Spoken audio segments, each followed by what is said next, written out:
Yang tiba-tiba memang itu FB Pro, itu memang kadang-kadang di sini juga ada yang FB Pro. Ibu-ibu, dia ada di sini. Dia yang pakai baju warna apa itu ibu? Kadang-kadang saya heran dengan dorang ini karena tiba-tiba dorang bilang begini, "Hai guys, sekarang waktunya menggoreng telur." Padahal dia pun dapur pun kotor, tapi dia ada juga di Timika sini. Itu ibu faham apa itu ibu yang macam begitu. Itu.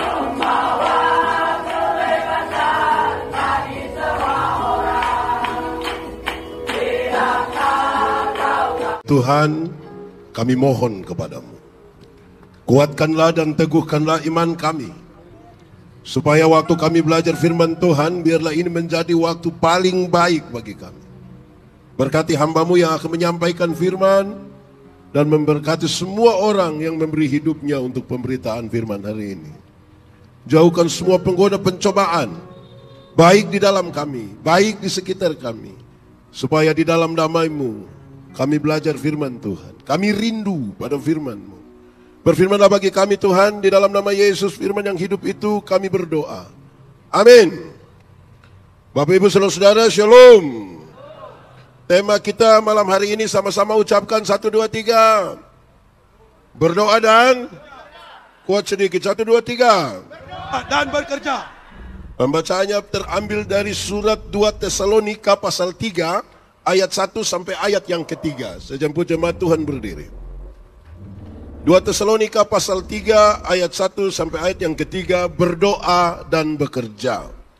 Selanjutnya saudara-saudara, berdoalah untuk kami supaya firman Tuhan beroleh kemajuan dan dimuliakan, sama seperti yang telah terjadi di antara kamu. Dan supaya kami terlepas dari para pengacau dan orang-orang jahat, sebab bukan semua orang beroleh iman. Tetapi Tuhan adalah setia, Ia akan menguatkan hatimu dan memelihara kamu terhadap yang jahat. Demikian firman Tuhan. Silakan duduk semuanya. Berbahagia setiap orang yang mendengar firman, memelihara dan melakukan dalam hidup setiap hari. Shalom. Kuat sedikit itu terlalu pelan itu. Shalom. Lebih kuat lagi. Shalom.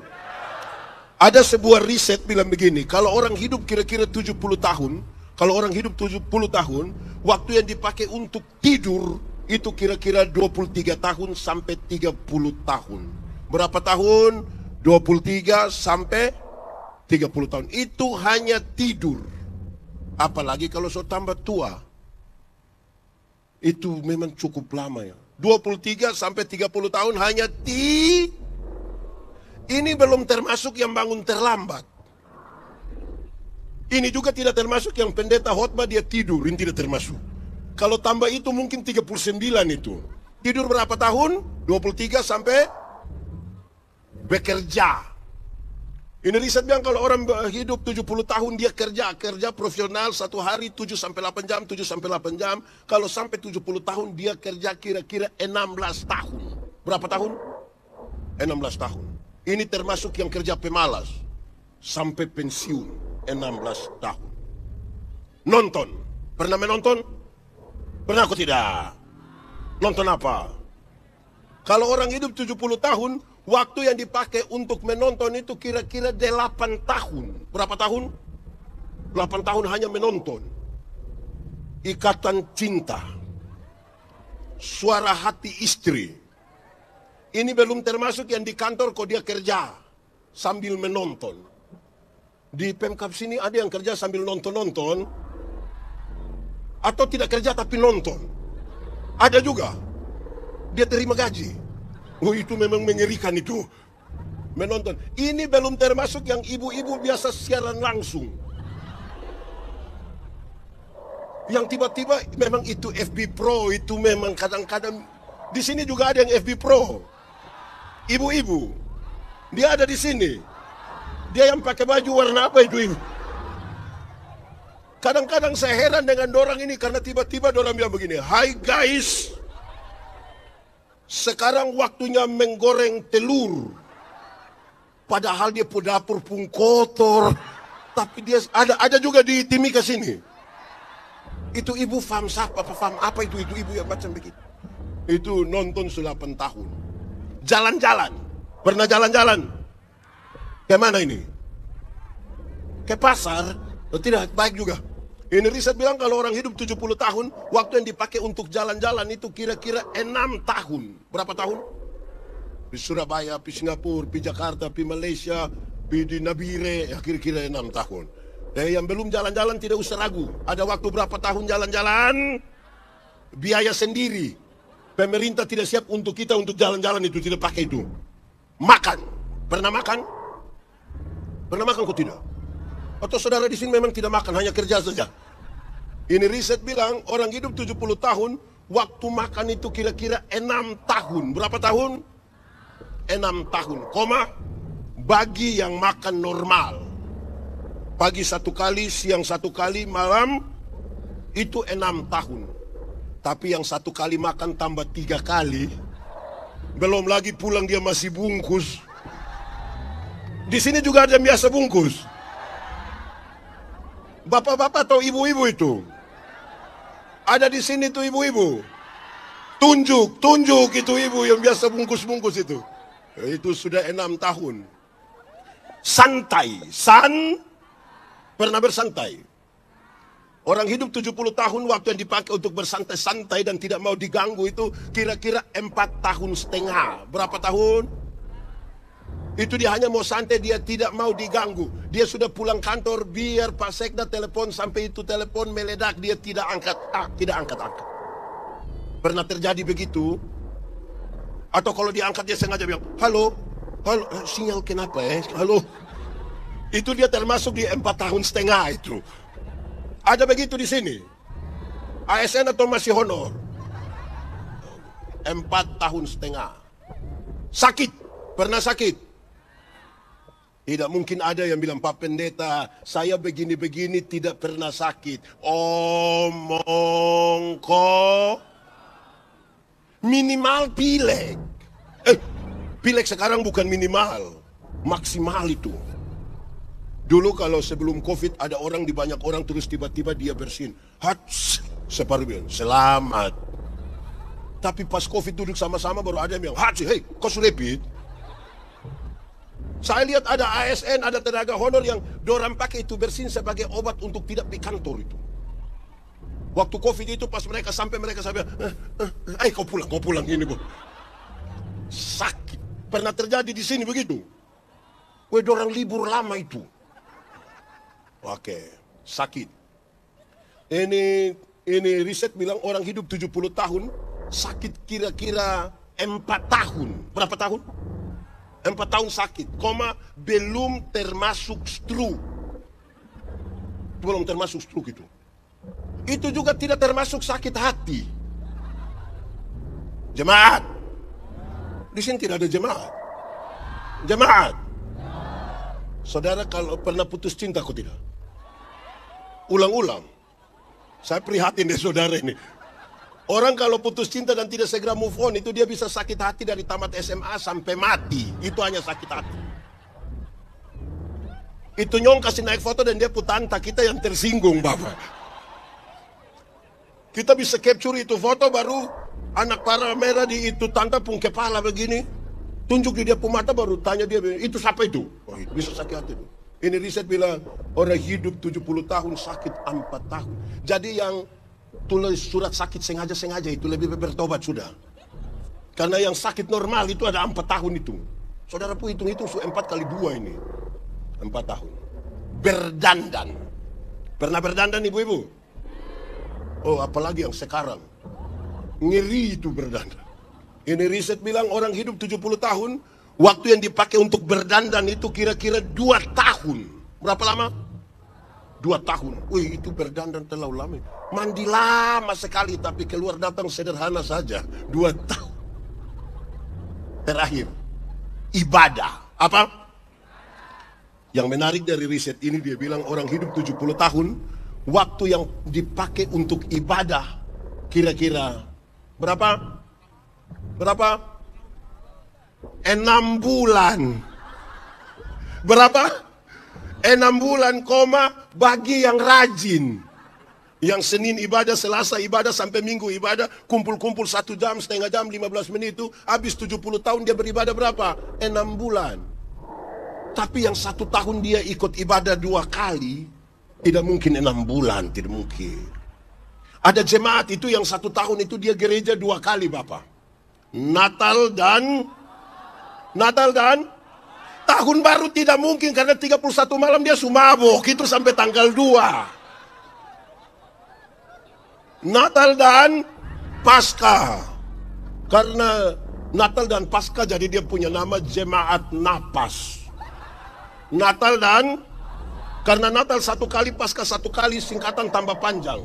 Napas 1-1. Kalau mulai napas 1-1 itu tiba-tiba ingat Tuhan. Di sini juga ada. Siapa pun suami, coba angkat tangan, jujur-jujur saja. Saya lihat, ini kasat mata yang hadir ini lebih banyak mama-mama, betul? Ini mama janda semua. Oh tidak, oh ya. Sekarang saudara, ibadah yang hanya 6 bulan ini, harus ibadah yang bagaimana? Harus ibadah yang bagaimana? Yang punya daya dorong yang kuat, supaya kalau tidur yang baik. Kerja dengan baik, menonton dengan baik, sampai berdandan pun berdandan dengan baik. Ini ibadah mesti ibadah yang benar-benar berkualitas tinggi ini. Amin kok? Menurut katanya, kita punya tema ini berdoa dan dari 2 kata ini kita bisa kelompokkan orang dalam 4 kelompok. Berapa kelompok? 4 kalau pakai bahasa di sini bilang apa? Mulai sudah omong-omong saja. 4 kalau pakai bahasa di sini bilang apa? Sudah itu sudah. Nanti baru kita ukur kita ada di mana. 1. Ada orang yang kerja kuat tapi doa lemah. Sama-sama 1, 2, 3. Kerja kuat tapi doa lemah. Ada begitu di sini? Itu orang punya kerja itu ngeri. Dia sibuk. Kadang-kadang sibuk dengan tidak wajar. Orang lain sempat ganti pakaian dinas, dia tidak ganti. Orang yang kerja kuat tapi doa lemah itu, jangan coba-coba suruh doa makan. Kita bilang, Bapak, sebentar Bapak doa makan, kau sembarang saja. Ada begitu di sini. ASN dia. Orang yang kerja kuat dan tapi doa lemah itu jangan coba-coba panggil ikut ibadah. Jangan coba-coba. Ini, Bapak ikut ibadah, tidak bisa. Kenapa? Saya sibuk. Itu kalau omong sibuk itu dia pun derajat naik sedikit. Jadi dia ekspresif sekali. Saya sibuk. Kerja kuat tapi doa. Orang yang kerja kuat tapi doa lemah, dia tahu menjadi kaya tapi tidak tahu menjadi bahagia. Orang kerja kuat tapi doa lemah, dia tahu bagaimana dipromosikan menjadi orang hebat, tapi dia tidak tahu cara menikmati segalanya. Saya suka bilang, orang kerja kuat tapi doa lemah itu kumpul uang banyak-banyak tapi tidak pernah jalan-jalan ke Surabaya. Nanti satu waktu di Surabaya baru dia telepon, pendeta, yo, saya di Surabaya, enak kok pesir-pesir. Tidak Bapak, terus saya di rumah sakit Dr. Sutomo Bapak. Sudah dapat rujukan dulu baru dia pergi di sana itu. Ada yang begitu di sini. Saya mau kasih tahu saudara, jemaat. Orang doa kuat tapi kerja kuat tapi doa lemah, satu waktu dia akan menjadi budak dari pekerjaan. Dia tidak akan pernah menikmati apa-apa di situ. Itu kelompok pertama, kerja kuat tapi doa. Kelompok kedua, kalau pertama kerja kuat tapi doa lemah, kedua kebalikan dari itu, doa kuat tapi kerja. Doa kuat tapi kerja. Ada begitu juga di Timika. Ini gerbang tidak jadi emas, ini gerbang seng saja nanti. Orang doa kuat tapi kerja lemah itu segala sesuatu itu hanya berdoa. Orang pasang target, dia bilang tidak usah target, yang penting berdoa. Orang tambang emas, dia bilang tidak usah tambang, yang penting Orang yang doa kuat kerja lemah ini, sebentar hujan besar datang kok dia suruh angkat bawah ini semua, yang lain lari, dia bilang mau lari untuk apa? Yang penting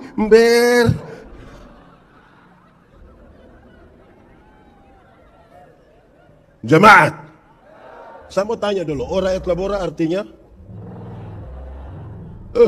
Itu dia pun nilai hanya 75. Kalau ora et labora artinya berdoa dan bekerja hanya 75. Mau yang 100? Mau yang 100? Yang 100 itu ora et labora artinya berdoa. dan bekerja keras. Berdoa dan jangan balik doanya yang keras-keras sampai kehabisan tenaga, kerja lemah-lemah begini dan mau gerbang emas. Orang yang doa kuat kerja lemah itu hanya berharap pada mujizat itu ada, tapi saya tidak sarankan saudara berharap pada mujizat. Mujizat itu Tuhan punya bagian. Bagianmu laksanakan. Selebihnya itu Tuhan punya bagian. Tuhan memberi makan pada burung pipit, tapi tidak melemparkan gandum ke dalam sangkarnya. Itu burung mesti keluar. Dia cari di sana sini, resiko dia kena apa lagi itu. Di sini ada yang biasa ketepel burung. Nah, burung resiko dia sudah itu. Tapi untuk dapat makan. Ini satu waktu iblis datang dia begini. Yesus, kalau engkau Allah, rubah batu ini menjadi roti supaya engkau makan. Tuhan Yesus rubah atau tidak? Tapi dia bisa rubah atau tidak? Lalu kenapa dia tidak mau rubah? Padahal dia ada rapar itu. Dia tidak mau rubah karena satu, ya dia tidak mungkin ikut perintah iblis lah. Tapi yang kedua, masa mau makan roti saja pakai mujizat? Kalau makan roti pakai mujizat tiap hari di toko bakery itu mujizat terus itu. Mujizat roti manis lah, roti tawar lah, roti. Hidup itu kerja sedikit. Amin kok. Jemaat. Dulu itu ada satu binatang di dunia ini yang dia pun nama ayam. Oh sekarang juga masih ada. Maksudnya begini. Ayam dulu itu kita hanya kenal dengan sebutan ayam jantan dan ayam. Tapi tiba-tiba muncul ayam potong. Akhirnya itu ayam yang waktu itu hanya ayam, sekarang dia menjadi ayam kampung. Karena sudah ada ayam, itu yang akhirnya bikin manusia bingung. Apakah ini ayam kampung yang dipotong atau ayam potong yang di kampung? Tapi jelas dia pun keadaan. Ada yang pelihara ayam kampung di rumah ada. 2 ekor ada, 5 ekor ada, lebih dari 5 ada. Kasih satu dulu. Ayam kampung itu kita pelihara lama-lama, 6 bulan juga dia masih kecil, tapi dia punya daging enak atau tidak? Kalau dijual lebih mahal dari ayam potong atau tidak? Kalau betina bertelur atau tidak? Ya karena dia tahu proses. Beda dengan ayam potong kan, ibu-ibu tahu ayam potong. Ayam potong itu kita baru pelihara 1 bulan saja pun mata sebesar begini. Itu kalau lihat pakai kaca pembesar, lihat langsung juga dia beginilah. Tapi ayam macam begini, ini anak-anak dong gas motor di samping kandang, besok itu ayam mati. Ikat salah di motor dia kaki patah, karena tidak tahu proses. Amin. Saudara-saudara betapa penting itu orang kerja keras. Tuhan bilang, kalau berdoa, engkau berdoa pelan-pelan, masuk ke dalam kamarmu. Tapi kalau kerja dia bilang, hai pemalas, belajarlah dari semut. Mesti kerja keras. Amin kok? Sudah 2. Pertama tadi apa? Apa? Kerja kuat. Kedua apa? Ketiga. Yang ketiga ini, kerja lemah, doa juga lemah. Orang kalau kerja lemah dan doa lemah itu sesungguhnya dia tidak ada di dunia. Karena siapapun yang tinggal di dunia dia tahu ada hal yang perlu dia kerjakan. Tapi ada hal yang perlu dia doakan. Orang yang kerja lemah dan doa lemah itu, dia hidup hanya dalam hayalan.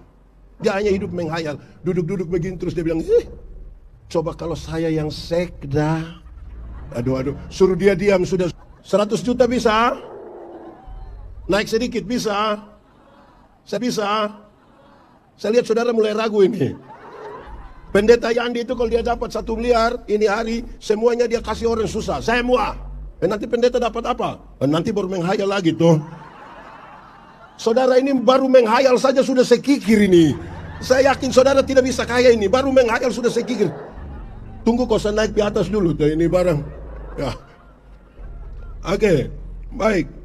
Orang yang kerja lemah dan doa lemah itu, dia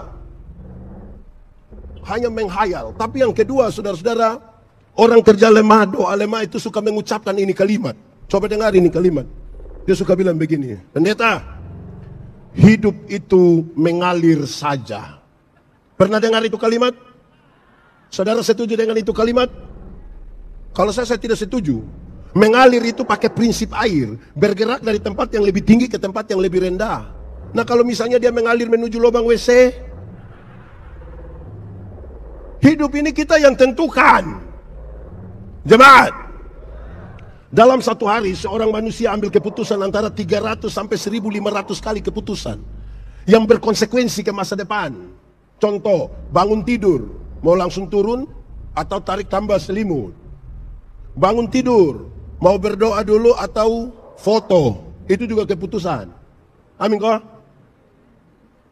Kenapa saudara bekerja di pemerintah daerah Kabupaten Mimika? Karena saudara pernah mengambil keputusan, disertai dengan surat keputusan.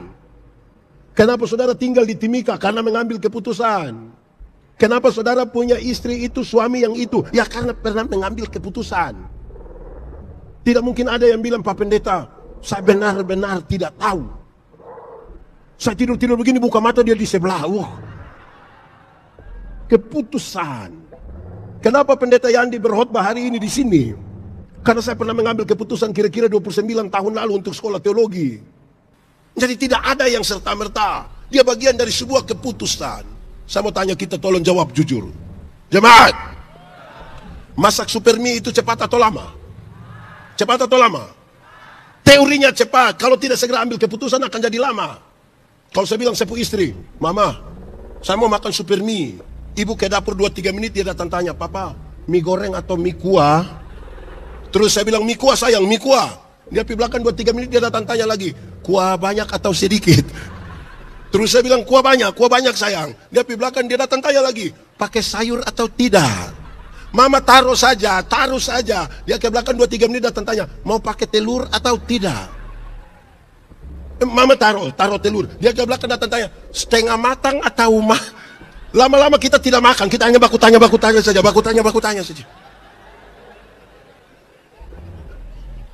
Saudara periksa, saudara punya keputusan. Jemaat.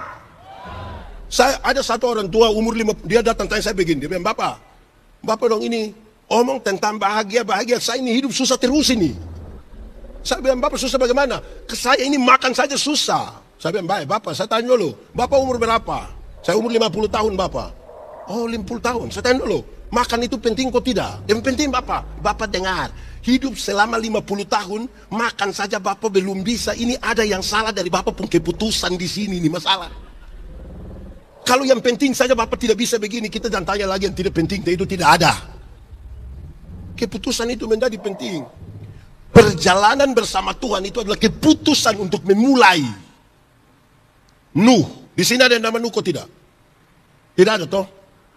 Karena sudah dia juga baik. Nuh itu Tuhan bilang begini, Nuh bikin batra. Dia tidak tanya, dia kerja saja. Padahal mestinya dia tanya, Tuhan, laut ada di mana? Dia tanya, dia kerja saja. Nuh, nanti bikin dia bertingkat-tingkat. Dia tidak tanya, dia kerja saja. Nuh, nanti bikin kamar banyak-banyak. Harusnya dia bilang, Tuhan, kami hanya 8 orang, itu pun pasangan suami istri semua. Nah, dia kerja saja.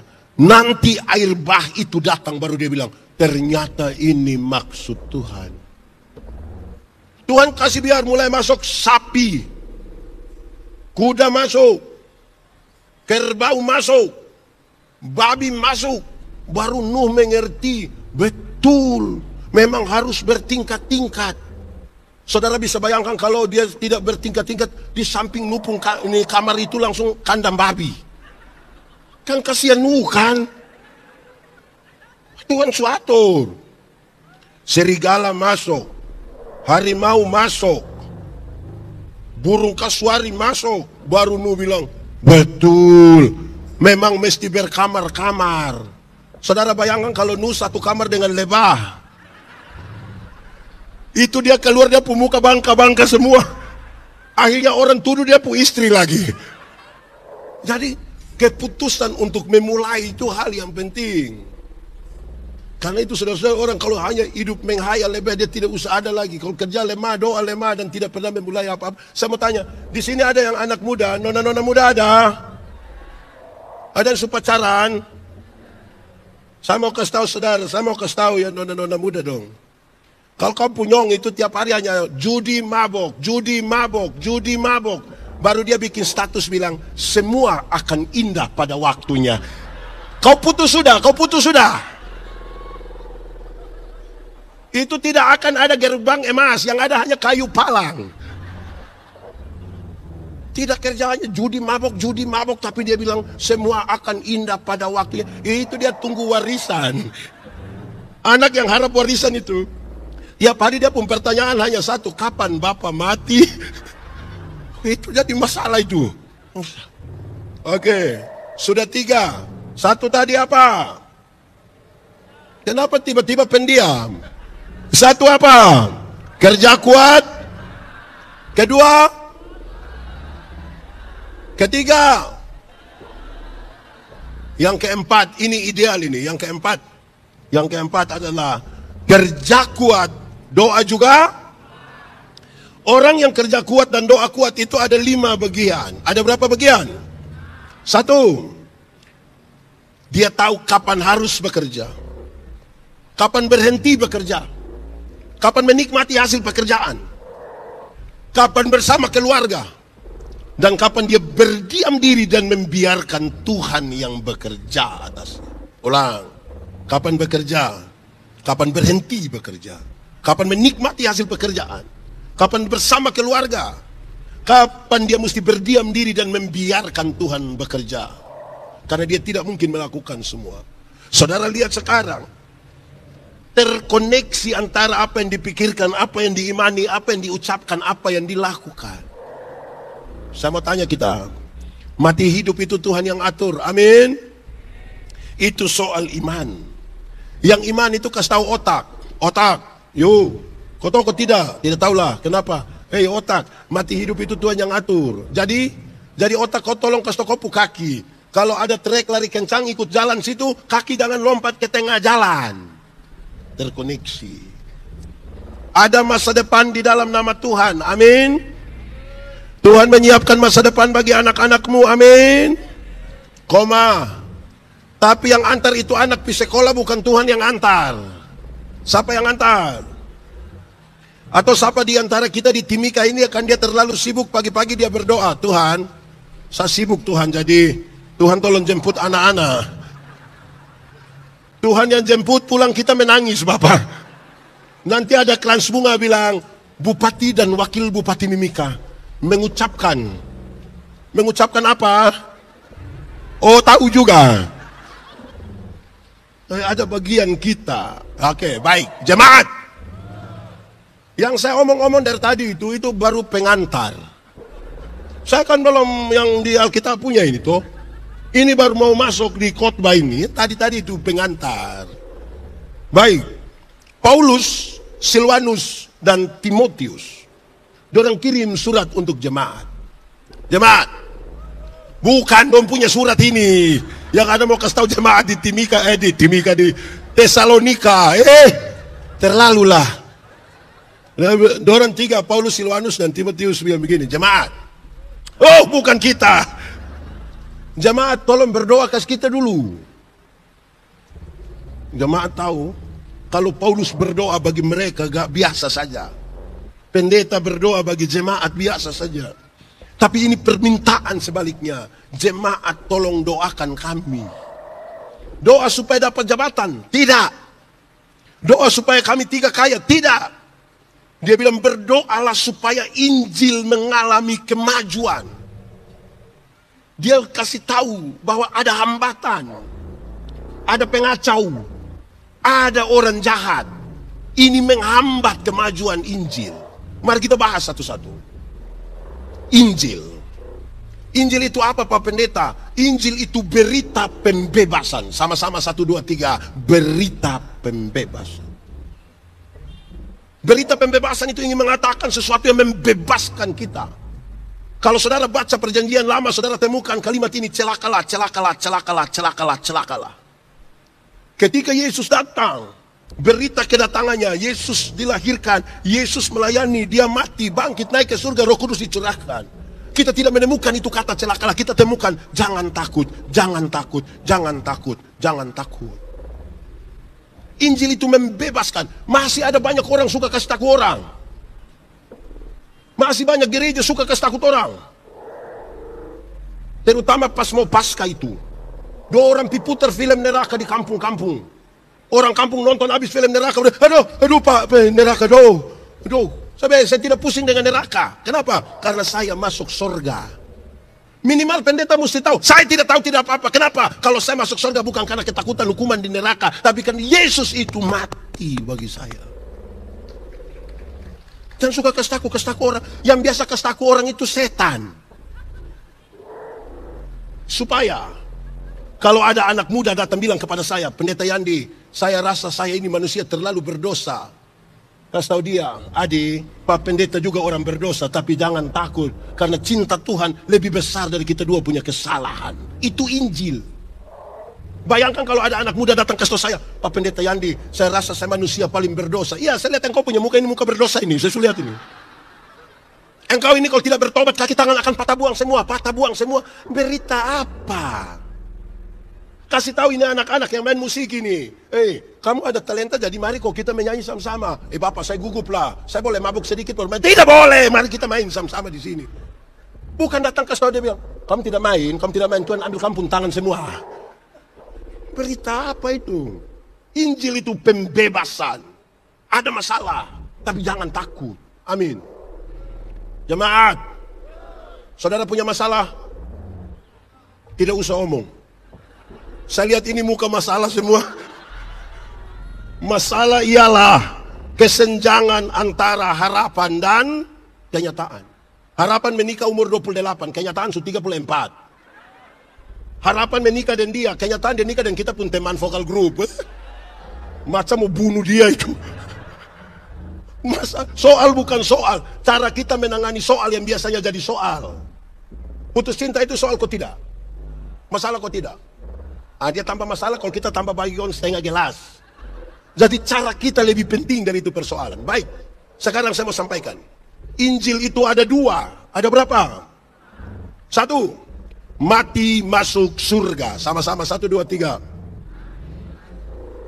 Untuk apa badan bagus-bagus, pakaian ketat-ketat, hidup kaya raya, mati masuk neraka? Kurus-kurus, susah-susah, lemah-lemah, mati masuk surga. Mana yang baik? Badan bagus-bagus, pakaian ketat-ketat, hidup kaya raya, mati neraka. Susah-susah, lemah-lemah, mati surga. Mana yang baik? Mana yang baik? Dua-dua tidak baik. Yang baik itu badan bagus-bagus, pakaian ketat-ketat, hidup kaya raya, mati masuk. Kita saja yang Tuhan baru kasih sedikit kepercayaan langsung lupa Tuhan. Dulu belum jadi ASN, keliling semua gereja yang ada di Timika ini berdoa.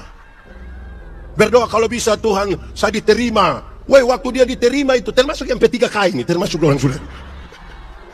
Ada yang P3K di sini. Tunjuk dia. Belum diterimain, dia keliling semua tempat kok berdoa.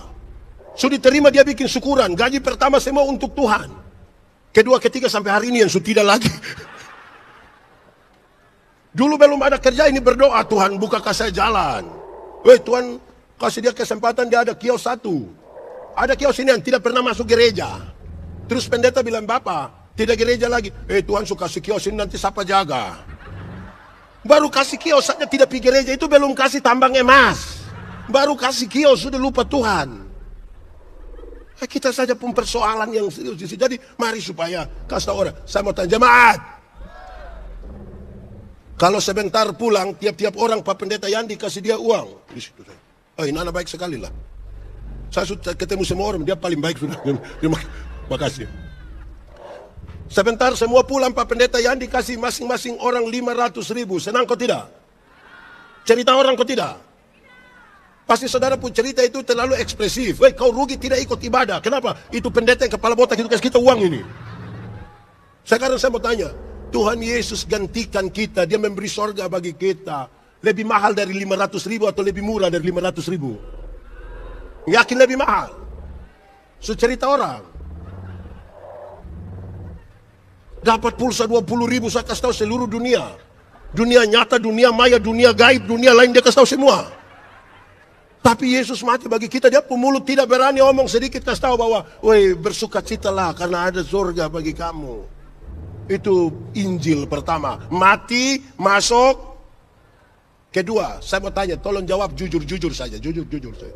Saya mau tanya dulu. Surga lebih baik atau dunia lebih baik? Surga lebih baik atau dunia lebih baik? Yakin? Surga lebih baik dari dunia, amin? Mantap? Yes!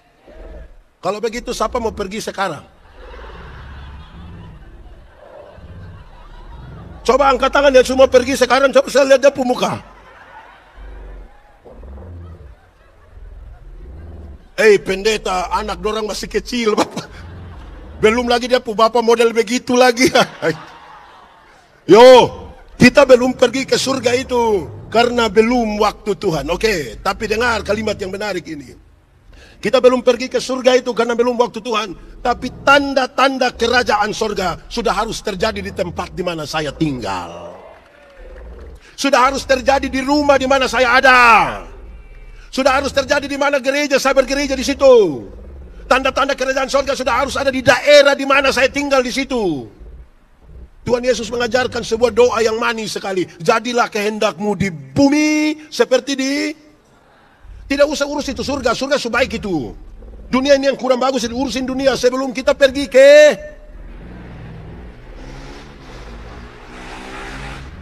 Tunggu dia lewat. Ya, tadi kan ada ribut bagaimana. Tapi saya intermezzo sedikit. Anak muda. Di sini tidak ada anak muda. Nenek-nenek semua ini. Anak muda. Kamu tahu motor? Pernah naik motor? Saya mau kasih tahu saudara, motor itu hasil dari pabrik. Orang yang kerja di pabrik itu dia otak mantap. Sudah otak mantap lagi, baru dia kerja pakai sistem komputer, Bapak. Otak bagus, sistem bagus, dia tahu gas di mana, rem di mana, kopling di mana, velg bagaimana, dia punya speedometer di mana, ban bagaimana. Itu terukur secara ilmiah. Tapi kita punya anak dong yang tidak lulus semua mata pelajaran ini. Dorang juga reparasi motor. Akhirnya motor bunyi seperti orang gila. Wah, wah, wah.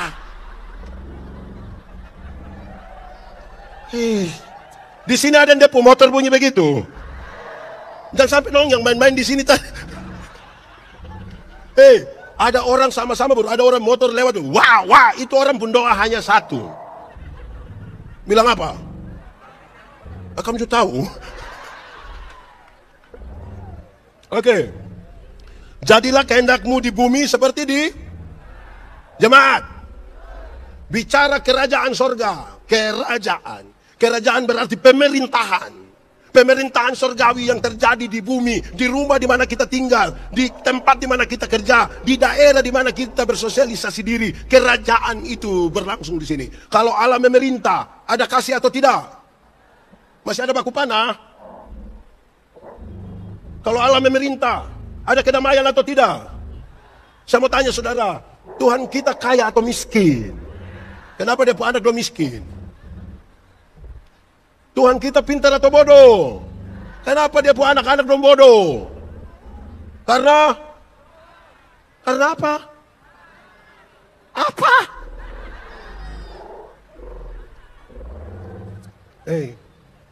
Tanda-tanda kerajaan. Pak Pendeta, tanda kerajaan itu apa? Damai sejahtera. Hafal ikut yang pendeta bilang. Damai sejahtera ialah. Tidak ada suara. Damai sejahtera ialah segala sesuatu yang mendatangkan kebaikan bagi umat manusia. Ulang, segala sesuatu yang mendatangkan kebaikan bagi umat manusia. Saya mau kasih tahu saudara, bahkan segala sesuatu yang mendatangkan kebaikan bagi umat manusia tidak semuanya manis. Saudara pernah sakit gigi?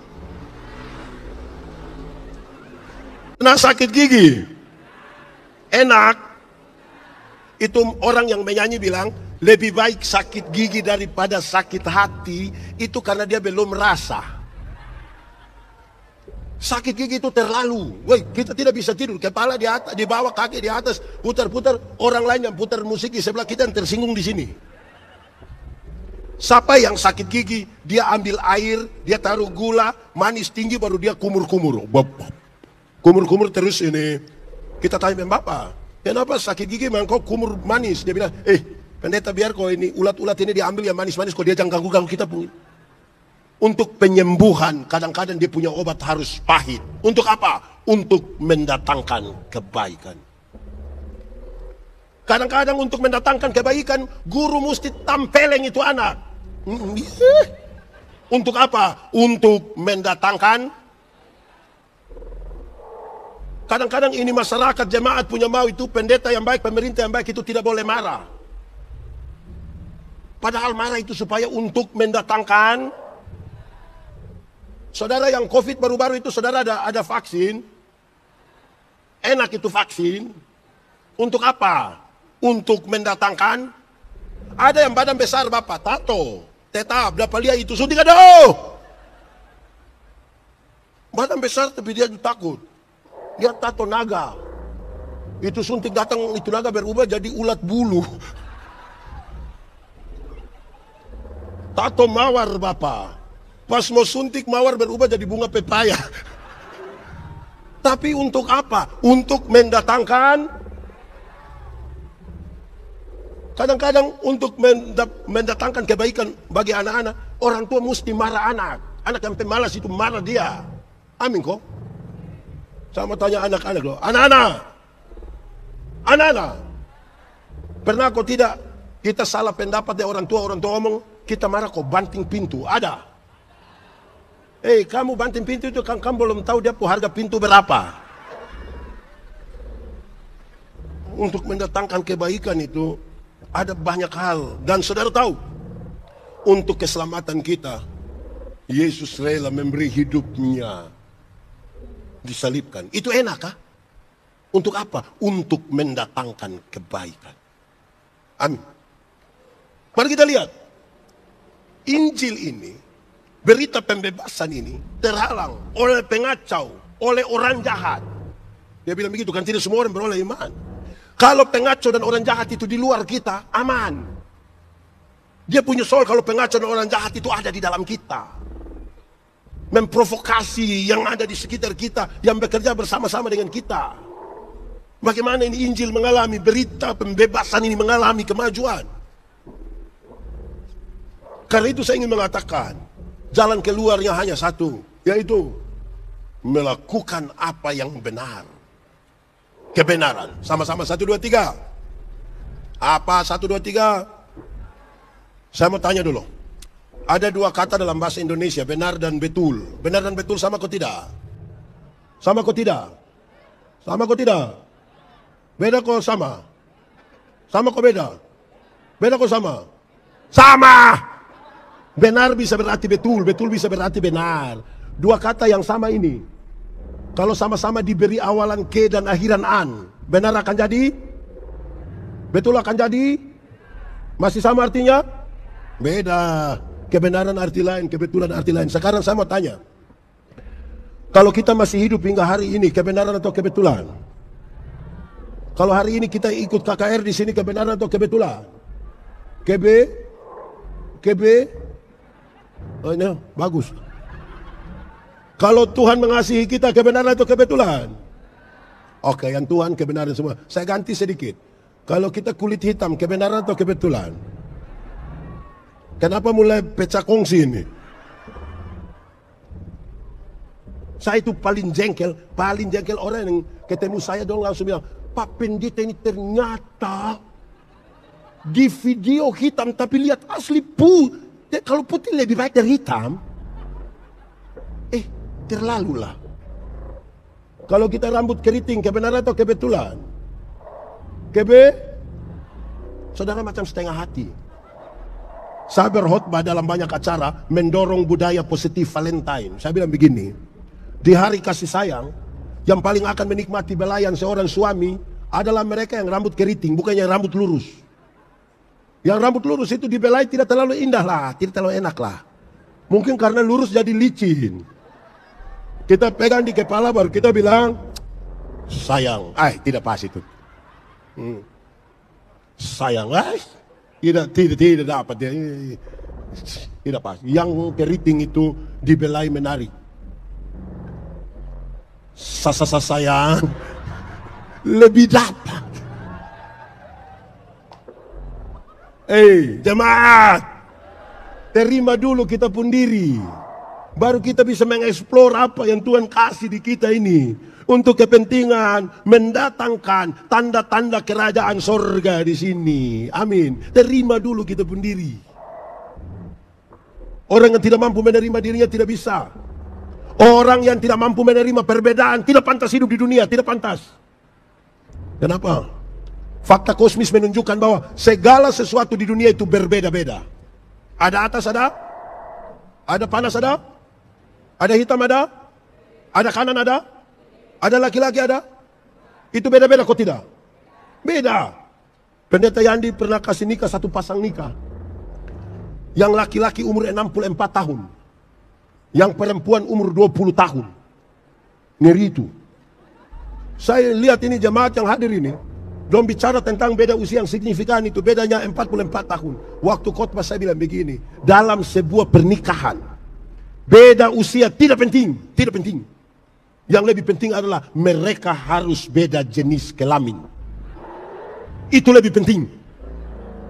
Untuk apa sama-sama umur 30 tahun tapi laki-laki semua? Itu pakai bahasa Kuba domba korek-korek sampai tidak bisa. Ini kabupaten di sini, Kabupaten Mimika ini satu Indonesia kecil ada di sini. Berupa-rupa manusia, berupa-rupa karakter, berupa-rupa dia punya kepercayaan. Siapa tidak mencintai ini tidak bisa. Orang tua dulu di kampung ajar kita bilang begini. Orang tua di kampung ajar kita begini. Untuk apa tidur satu tempat tidur yang sama tapi dengan mimpi-mimpi yang berbeda? Lebih baik kita tidur di tempat tidur yang berbeda tapi dengan mimpi-mimpi yang sama. Lebih baik saya ulang, Untuk apa tidur satu tempat tidur yang sama tapi dengan mimpi-mimpi yang lebih baik tidur tempat tidur yang berbeda tapi dengan mimpi yang. Kalau satu orang bermimpi itu hanya mimpi, tapi kalau kita semua masyarakat Mimika bermimpi yang sama itu sebuah kenyataan. Ini bicara tentang visi. Ini bicara tentang cita-cita. Kalau bupati wakil bupati yang bermimpi itu hanya mimpi. Ini harus jadi mimpi seluruh masyarakat. Amin. Untuk membangun kenyataan. Tapi kita clear dulu. Jangan sampai ada yang pulang ke saudara istri bilang, "Mama, tadi pendeta ada omong bilang, untuk apa kita tidur satu tempat tidur tapi mimpi kita." Stop. Saya ini lagi bicara tentang visi bersama. Amin kok. Visi bersama. Oke, sebelum kita lanjut, saya intermezzo sedikit. Oh itu ada, yang di luar dekat Oto di jalan sana, Salam. Kamu aman di sana kok? Mantap. Sudah kamu tenang-tenang di situ. Ini sementara hujan, betul?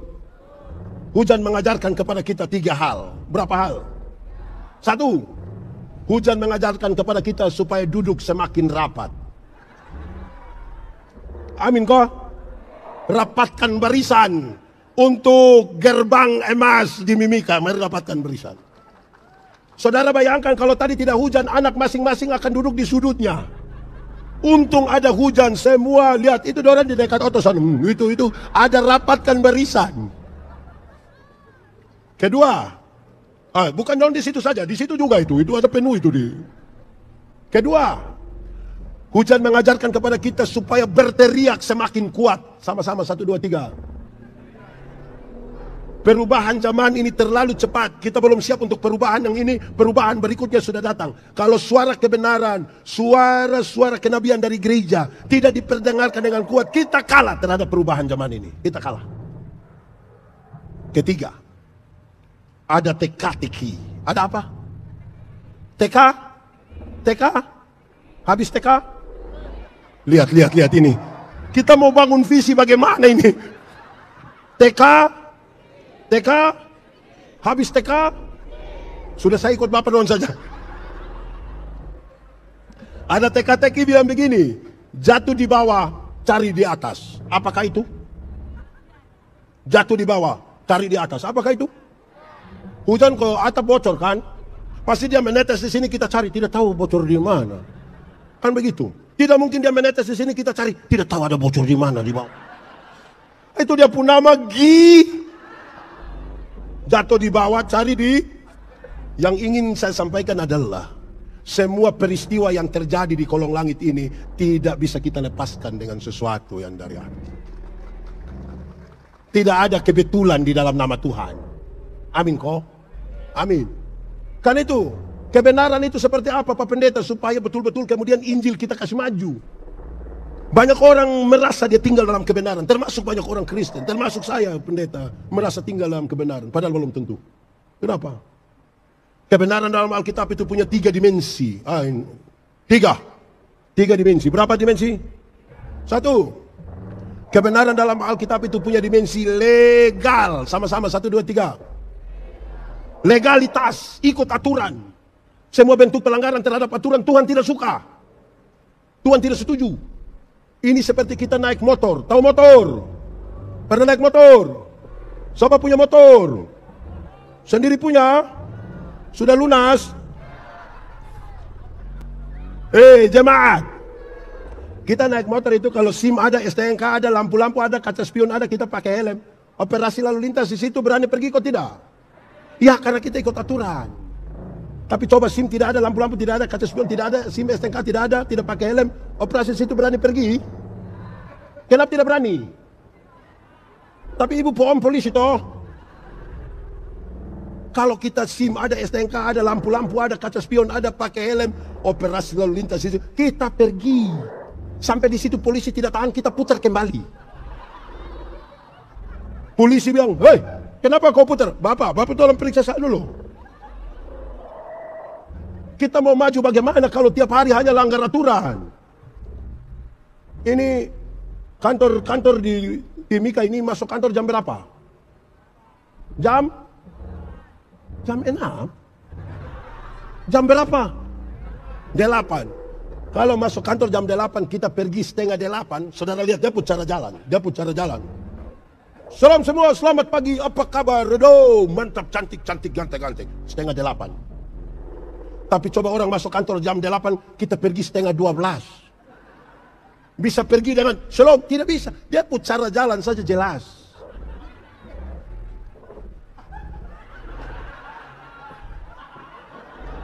Tiba-tiba sekta bilang, kau dari mana? Langsung persiapan tipu. Mau maju bagaimana kalau tiap hari hanya langgar aturan? Amin kok?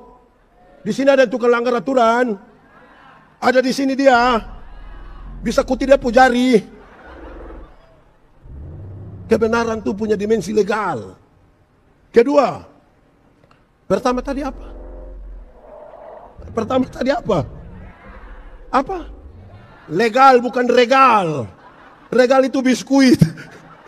Legal. Kedua, kebenaran itu punya dimensi moral sama-sama. Moralitas. Moralitas itu kesatuan pikiran, perkataan, perbuatan. Di dalamnya ada integritas. Kami diskusi ilmu homiletika, ilmu berkhotbah. Orang tanya saya, Pendeta Yandi, khotbah yang bagus itu yang bagaimana? Saya bilang, kau maksud apa tentang begitu? Dia bilang, khotbah yang bagus itu tulis atau tidak tulis? Berapi-api atau berair-air? Saya bilang, khotbah yang bagus itu bukan soal tulis atau tidak tulis. Bukan soal berapi-api atau berair-air. Khotbah yang bagus itu omong bagaimana, bikin begitu.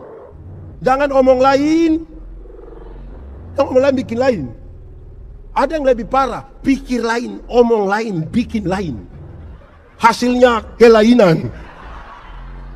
Nah dengan hasil kelainan itu dia mau bikin apa? Untuk gerbang emas? Tidak bisa. Kesatuan pikiran, perkataan, perbuatan. Jemaat. Kebenaran itu punya moral. Dan karena itu Paulus nasihat, apapun juga yang kamu perbuat, mesti perbuat dengan segenap hatimu. Seperti untuk, dan bukan untuk. Ingat, tidak semua senyum tulus. Saya datang, saya bisa bilang, "Shalom." Dia bilang, "Shalom." Saya sudah lewat baru separuh. Bayangkan kalau orang begitu kerja satu ruangan di kantor sama-sama dengan kita. Mau bangun mimpi yang bagaimana? Pendeta Yandi khotbah di banyak bank di Indonesia. Saya bilang begini, ini ibu-ibu yang kerja di bank dong, ini cantik-cantik semua. Mau lihat jauh, lihat dekat, tetap cantik. Dorang pakai pakaian bagus-bagus semua. Kerja di ruangan tertata rapi lagi, ber-AC lagi. Kita pergi di bank ini macam tidak mau pulang. Macam mau lihat-lihat terus apa muka begini. Kita baru naik tangga terakhir ini dengan santun sekali dong begini. Selamat siang. Ada yang bisa kami bantu? Terus saya tanya orang, ibu-ibu. Siapa di antara ibu-ibu yang bangun pagi lihat suami pas bangun terus dia bilang, selamat pagi. Ada yang bisa kami bantu? Aduh. Jadi saudara-saudara, ingat tidak semua yang kelihatan baik itu dibangun di atas motivasi. Ada yang sepi pas jam 8 Pak Bupati. Tapi bukan karena dia pu hati pu mau. Dia pikir mau itu yang absen itu Bapak yang ngikuk. Dia pikir untuk itu. Ini mau gerbang emas apa? Terus dia hilang 4 jam baru dia kembali. Seolah-olah dia capek. Dia aduh ini. Tidak bisa. Ketiga, pertama tadi apa? Kedua, ketiga. Ya saya belum ngomong. Ketiga, kebenaran dalam Alkitab punya dimensi sosial sama-sama. Sosialitas, kepekaan untuk turut mengambil bagian dalam penderitaan orang lain. Solidaritas. Solidaritas. Kenapa Yesus mau berkorban bagi kita? Kan dia solidar dengan kita. Saudara mesti tidak boleh merasa aman kalau di samping rumah saudara yang mewah itu masih ada orang kekurangan gizi di sebelah saudara, harus terganggu. Kita harus terganggu kalau di tengah-tengah gereja dengan kolekte yang berjuta-juta, ratusan juta, tapi masih ada orang miskin di dalam gereja. Sosialitas kita bermasalah. Ini pernah ke swalayan, pernah tawar di swalayan? Ada yang berani tawar di swalayan? Kenapa tidak berani?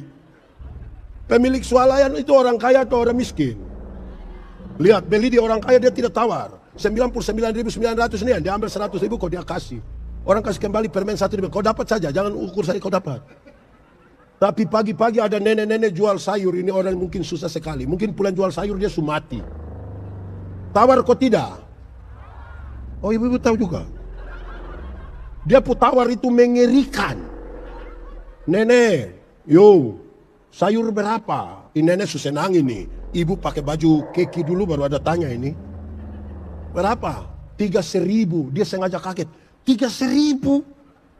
Bisa 9.000? Kadang-kadang dia tambah satu kalimat.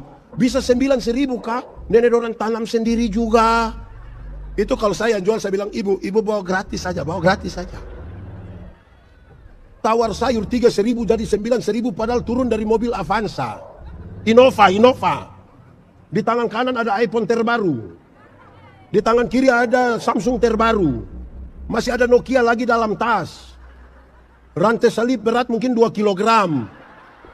Tawar sayur 3.000 dan 9.000 itu kita puhati sumati itu. Jemaat, mulai besok tawar sayur itu terbalik dari itu. Tanya itu nenek, jual sayur berapa? 3.000. Maaf nenek, bisa 3.000? Kalau sampai ada yang tawar sayur 3.000 jadi 3.000 hanya 3 kemungkinan. Kemungkinan pertama itu orang punya solidaritas sosial yang kuat. Pantas dipuji, pantas ditiru. Tapi yang kedua itu mungkin makan puji itu. Atau mungkin yang ketiga gila dia mungkin itu. Jadi kita menentukan kita ada di bagian mana. Periksa kita punya solidaritas. Saudara mesti terganggu kalau ada persoalan kemanusiaan di sekitar saudara. Hidup jangan untuk diri sendiri. Amin. Sejak awal Tuhan sudah atur kita ini makhluk sosial. Sama tanya, semua punya nama. Kita pun nama ini sebenarnya untuk siapa? Untuk kita dan orang lain. Karena tidak ada orang memanggil namanya sendiri. Siapa yang pas makan dia bilang, Yandi, makan. Kan tidak ada.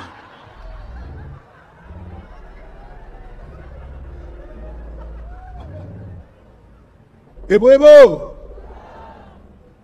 kita makan untuk siapa? Makan untuk siapa? Untuk kita dan orang lain. Kita makan orang lain, dan bagaimana Bapak? Kami suami ini kalau istri sakit, kami bilang, Mama, makan. Mantua bilang, tidak. Mama makan. Dia bilang mulut pahit. Mama makan. Kalau kami omong-omong kau tidak bisa kami bilang mama makan karena anak-anak orang masih kecil. Itu dia langsung tambah. Dia juga tidak mau itu anak dong ada mama baru kan. Makan saja orang lain. Amin toh. Ini semua pakai pakaian kau tidak. Kita pakai pakaian ini sebenarnya untuk siapa? Coba kasih tahu saya. Kita pakai pakaian ini untuk siapa? Untuk kita dan orang lain. Untuk kita ini supaya jangan kedinginan, jangan terbakar kulit yang skincare dorang itu. Untuk kita. Untuk orang lain itu maksudnya begini. Kalau kita sendiri kan kita tidak pakai juga tidak apa-apa kan? Kita bisa jalan. Tapi karena ada orang lain itulah kita pakai pakaian. Supaya orang ketemu kita dia ini pegawai-pegawai dong ini juga tolong pakai pakaian bagus-bagus sedikit lah. Pakai pakaian macam apa kok? Saya pun video satu saya khotbah saya tanya ibu-ibu. Pakai pakaian mini-mini datang di gereja itu baik kok tidak? Dia bilang baik. Boleh, dong bilang. Kenapa boleh? Karena Tuhan melihat hati, bukan melihat pakaian. Saya bilang betul. Tuhan lihat hati, bukan lihat pakaian. Tapi saya yang pendeta ini. Saudara ketawa apa ini?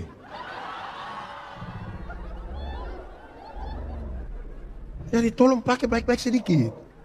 Dan kita bukan hidup sendiri. Amin kok? Amin. Bapak-bapak juga. Bapak-bapak. Bapak jangan terlalu gaya lah.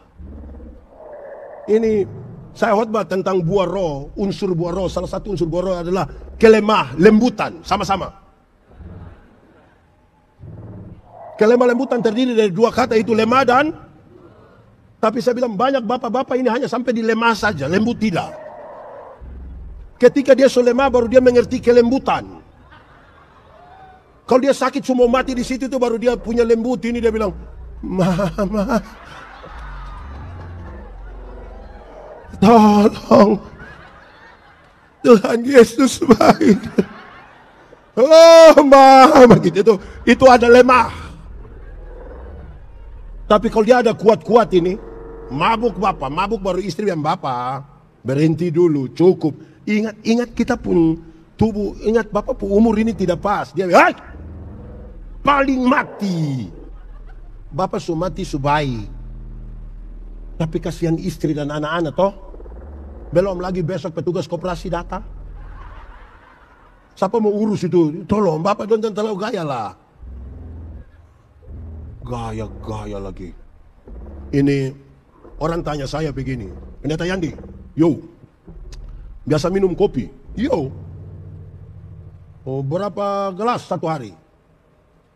Pagi satu, sore satu. Di rumah. Kalau di luar rumah, lebih dong. Kenapa di rumah hanya dua? Ada istri. Pendeta takut istri. Bukan takut. Menghargai. Itu sama dengan takut. Tidak, kan saya minta mama. Satu gelas lagi. Cukup, tadi sudah dua, cukup. Terus saya bilang, itu sama dengan takut. Itu menghargai. Menghargai bagaimana pendeta? Yo, karena apa? Karena kalau saya sakit. Itu ibu-ibu yang minta foto itu dong tidak urus saya. Ibu di rumah itu dia yang urus. Betul kok tidak? Nanti kalau saya mati karena sakit. Paling itu ibu-ibu yang minta foto itu dong kasih naik foto di Facebook baru tulis bilang RIP. Pernah bersama-sama dengan pendeta ya. Tapi sapu istri ini yang lanjutkan kredit. Ya bapak-bapak jangan terlalu gaya lah, jangan terlalu. Bisa kok? Ini bapak-bapak hilang suara ini yang kita pusing. Oke, baik. Saya maju, lay dua. Saudara, Paulus protes kepada kebiasaan jemaat di mana mereka tidak pakai waktu dengan baik. Kalau saudara baca habis teks itu dia bilang manusia yang macam begitu jangan bergaul dengan orang tapi berdoalah untuk orang. Ini pulang kantor jam berapa? Pulang kantor jam? Jam 3 lagi dia minum kopi sedikit, cerita sedikit dia istri keluar dan teman dong. Mak beliau minum kopi sampai jam 3. Datang dia ulang lagi pergi kantor. Tapi ini manusia gagal menggunakan waktu. Investasi yang paling besar yang Tuhan berikan bagi manusia adalah waktu. Gagal menggunakan waktu adalah kegagalan untuk semuanya. Satu hari waktu berapa jam? Berapa? Untuk orang yang paling kaya berapa jam per hari? Yang paling miskin berapa jam? Yang paling pintar berapa jam? Yang paling bodoh berapa jam? Yang paling rajin berapa jam? Yang paling pemalas berapa jam? Bagi semua orang Tuhan berikan waktu yang sama. Kegagalan menggunakan waktu itulah yang membuat kita sulit membangun kehidupan dalam kesuksesan. Kalau manusia begitu tidak bagus itu. Tolong pakai waktu yang baik. Kalau kita gagal menggunakan waktu ini tidak bisa. Tapi yang kedua ini, saya ingin mengakhiri khotbah ini. Kedua, saya ulangi, barang yang saudara tahu tapi saya mau ulangi.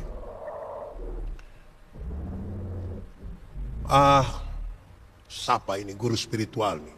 Lao Tse. Seorang guru spiritual. Dia bilang kepada murid-muridnya begini. Ada 3 hal yang paling dibutuhkan oleh satu negara. Berapa hal?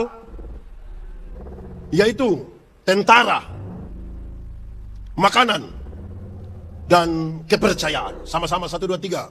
Tentara, makanan, dan terus dia bilang kepada murid-murid, dari 3 ini coba kamu kasih hilang 1. Murid-murid bilang begini, setelah dong pikir-pikir bilang, kasih hilang tentara saja. Lalu saya bilang, tidak apa-apa kalau satu negara tidak ada tentara. Coba kamu argumentasi. Bapak, yang penting kita bangun relasi sosial dengan baik, politik dalam dan luar negeri dengan baik, tidak ada tentara pun tidak apa-apa. Tapi berarti tinggal 2. Apa dengan apa? Makanan dan terus lalu saya bilang begini, kasih hilang 1 lagi. Antara makanan dan kepercayaan kita memilih kasih hilang mana? Omong! Makanan dan kepercayaan kita memilih kasih hilang mana? Kasih hilang mana? Coba jangan hanya lihat-lihat saya ini, omong sedikit. Kasih hilang kepercayaan atau makanan? Kasih hilang mana? Inilah saya pemurid sudah tambah ini. Terus berpikir sejenak dan bilang begini, Bapak, kasih hilang saja kepercayaan. Beliau bilang, coba kamu berargumentasi. Bapak, kita hidup ini untuk apa, Bapak? Kerjaan ini untuk apa? Untuk makan.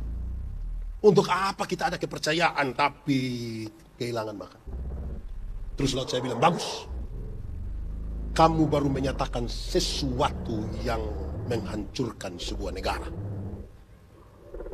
Jangan hanya tagal makanan engkau menjadi orang yang tidak bisa dipercaya. Jangan hanya karena jabatan, jangan karena uang engkau menjual kepercayaan. Jangan karena apapun menggadaikan kepercayaanmu. Karena itu akan menghancurkan segala sesuatu. Saya mau tanya, kita semua yang di sini bisa dipercaya? Apa? Membangun kepercayaan itu sebuah proses.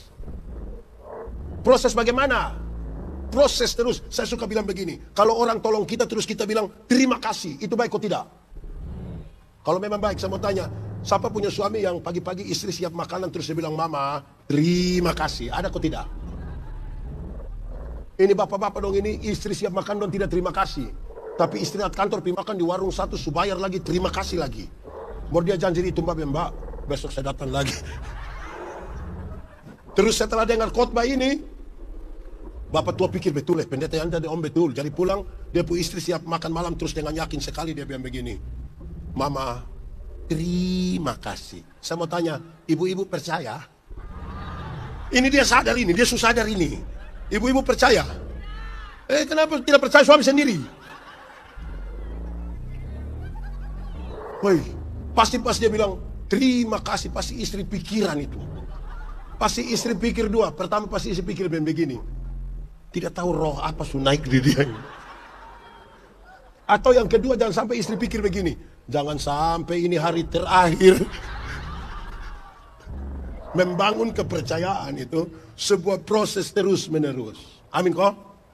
Oke, baik. Jemaat, yang paling terakhir, ini belum paling terakhir, ini menuju terakhir. Tentang doa. Tentang apa? Sama-sama ucapkan, doa itu relasi, sama-sama. Doa bukan kata-kata. Kalau doa hanya sekedar kata-kata, saudara bisa bicara dengan orang yang saudara tidak kenal. Pernah kok tidak? Satu hari saudara telepon begini, ada suara bilang begini, nomor yang Anda tuju tidak dapat dihubungi. Pernah? Suara perempuan atau laki-laki? Itu perempuan dari Nabire. Saudara pergi ke tempat-tempat umum ini, saudara, baru sampai itu, kita mau masuk mall, kok jalan tol, kok apa, tiba-tiba itu nona tidak tahu dia asal dari mana, dia tidak kenal kita, tapi dia bilang begini, tempelkan kartu Anda. Kita uang suka keluar, baru dia bilang, terima kasih. Saudara kenal itu nona. Doa itu relasi. Saya dan Pak Faud ini, kalau kami dua teman baik, kami dua punya relasi, kami punya hubungan. Beliau naik motor, saya jalan kaki, ketemu saya di jalan tanpa saya minta, dia berhenti. Dia tanpa saya minta, dia berhenti. Pendeta, yo, mau kemana? Naik. Karena kami dua punya relasi. Tapi kalau kami dua tidak ada relasi, kami tidak saling kenal. Saya jalan kaki, beliau naik motor, ketemu saya di jalan, dia berhenti. Tapi dia tanya, ojek kok Pak? Relasi lebih kuat dari kata-kata. Banyak orang takut berdoa di hadapan umum kan dia pusing dengan kata-kata, bukan membangun relasi. Teorinya menarik, makin berelasi seseorang dengan Tuhan, makin dekat dia dengan orang-orang yang ada di sekitarnya. Karena relasi itu kuat. Maka cara memintanya ringan. Menurut saudara, saya kenal saya punya istri kok tidak? Kami dua ada relasi kok tidak? Karena kami dua saling kenal, kami dua ada relasi. Waktu saya mau minta sesuatu, cara mintanya hanya begini, Mama, bikin teh dulu sayang. Gelas kecil saja gula jangan terlalu banyak. Papa takut sakit gula, sudah tua begini. Kan cara mintanya begitu. Tidak mungkin mau minta teh di sapu bilang, Mama, buatlah segelas teh. Jangan terlalu banyak gula ya, Papa takut sakit gula. Pas habis istri tanya, Papa sehat? Relasi memungkinkan kata-kata menjadi ringan. Terakhir, saudara hafal saya itu kata terakhir. Kekuatan doa. Ada penjual payung berdoa sungguh-sungguh supaya hujan tidak bisa turun. Tapi ada penjual es berdoa sungguh-sungguh. Ulang, salah. Gara-gara ini jemaah dong, ini sesuatu salah ini. Penjual payung berdoa sungguh-sungguh supaya hujan turun terus, biar dia pun payung laku. Penjual es itu doa sungguh-sungguh supaya panas terus, biar es laku. Kira-kira mana menang? Mana menang? Ada pertandingan doa dalam rangka HUT RI ke-80. Maka ada perlombaan doa. Kekuatan doa bukan pada waktu saudara berteriak. Bukan pada waktu saudara menangis. Banyak orang sungguh-sungguh berteriak, banyak orang sungguh-sungguh menangis, tapi tidak sungguh-sungguh menyerahkan beban kepada Tuhan. Ini hidup saya, ini beban saya. Saudara percaya bahwa Tuhan menyiapkan masa depan bagi saudara? Tuhan kerjakan sebelum hari ini, saudara mengatakan itu jauh hari. Dalam perjalanannya ada dinamika, saudara berdoa dan saudara bilang, Tuhan, saya mau masuk ke dalam apa yang sudah Engkau rencanakan sejak lama. Masuk ke dalam apa yang dia rencanakan. Bukan buat rencana baru di tengah jalan. Makanya kita bilang, jadilah menurut kehendak.